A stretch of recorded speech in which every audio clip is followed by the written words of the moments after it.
my pearl, mahal ko. I don't have much time to write my vow, so let me read to you the letter I wrote back in 2020.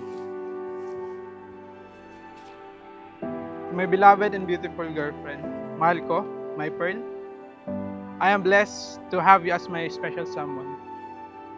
And I thank God for giving me you as my girlfriend, and as the Lord will someday, to be my wife. Thank you for loving me and giving me a chance to love you. Thank you for your patience and understanding. And I'm sorry for at times I'm not a good boyfriend. During pandemic, parang di ko siya lagi nakakasama. Yung mga panahon na na distracted ako, may panahon na nanlalamig kami, ako especially, na ako mismo sa sarili ko, I feel down, na ako mismo wala na akong tiwala sa sarili. Kahit pangarap, nahihirapan ako mangarap, hindi ko nga alam na magsi-CPA ako, ganun. Ba't hindi ako bumitaw? Plain lang yung sagot. Kasi, nakakaiyak. Plain lang kasi, kasi mahal ko siya, ayun.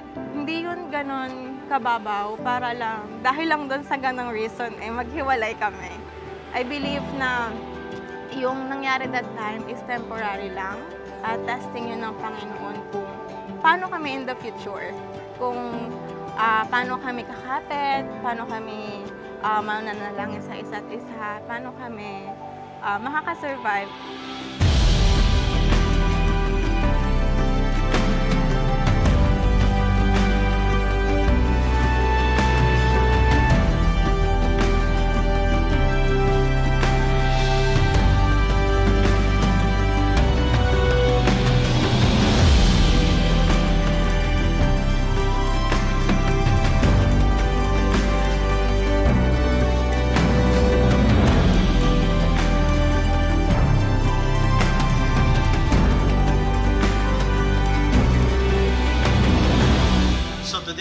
Celebrate this union.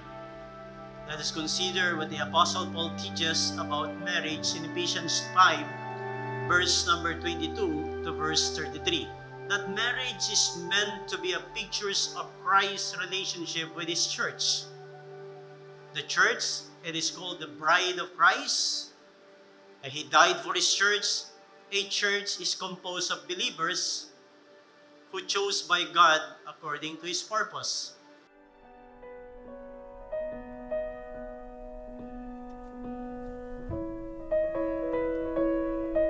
Classmate kami since high school. Hindi ko naman siya gano'n napapansin noon at di niya rin naman ako napapansin. Medyo loko-loko pa ako noon eh. Tinanong ko siya, pwede ba kita maging girlfriend? Hi, Simon. Yes. Parang relief eh. And pasok. Thank you po. Baka sa ito isa.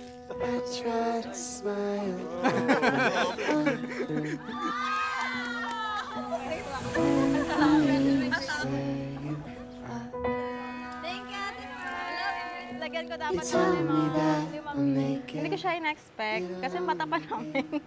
Parang ang nasa isip ko lang na mag-aral. Very unexpected talaga. Sabi niya, pwede bang manligaw?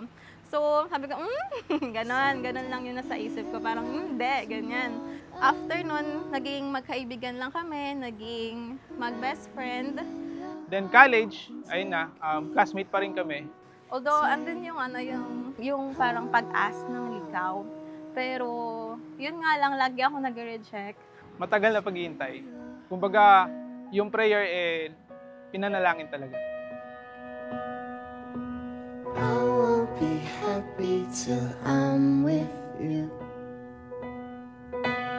Home for me is where you are.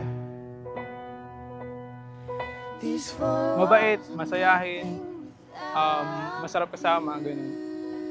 So, yun talaga yung yung lagi siya nakangiti, napakagaang niya naman kasama. Yun yung pinaka nagtulak sa akin. Kasi kung kasama mo siya, hindi mabigat sa pakiramdam, parang there's always something na dapat pasalamatan, ganun.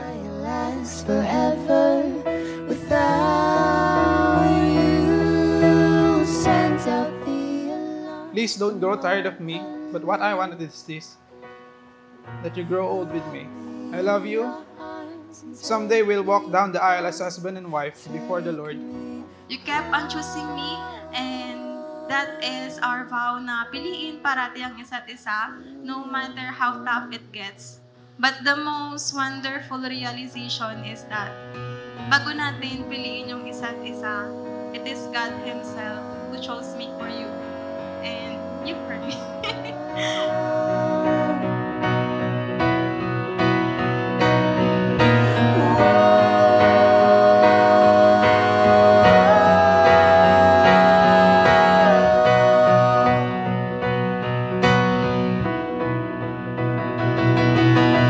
Since I feel lost, I'm all alone. Wrap me in your arms and take me home. Take me home. Take me home. Take me home to your home. Kung sumuko siya that time, baka wala kami. Baka lost pa rin ako. Hindi ko alam yung ano yung ibig sabihin ng commitment. Siya yung talagang parang nagtutulak sa akin na hindi dapat ganun. Siya yung nagtuturo sa akin. Although ako dapat bilang lalaki nagtuturo sa kanya.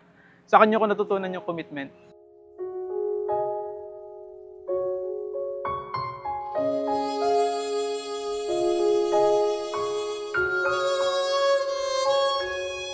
Ang marriage po ay isang sagradong kasunduan na nagmumula sa Diyos.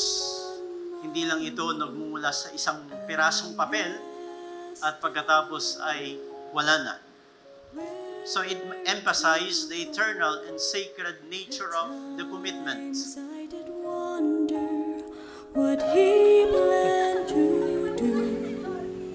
His plan was for me to find you.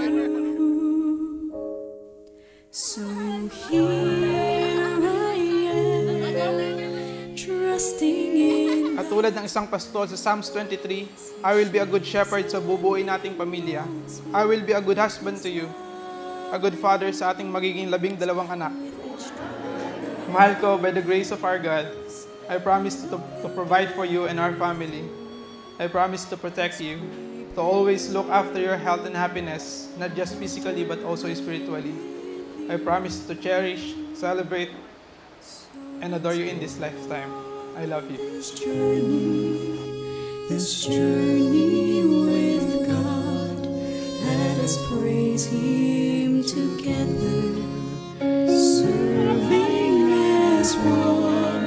Let us look towards heaven, no matter what comes as we go on this journey. I know I might fall short in loving you and maaring magkamali ako. We might make some mistakes. But this I promise you, kung paanong hindi ikaw bumitaw at nag-give up sa relationship na ito, I will continue to do the same.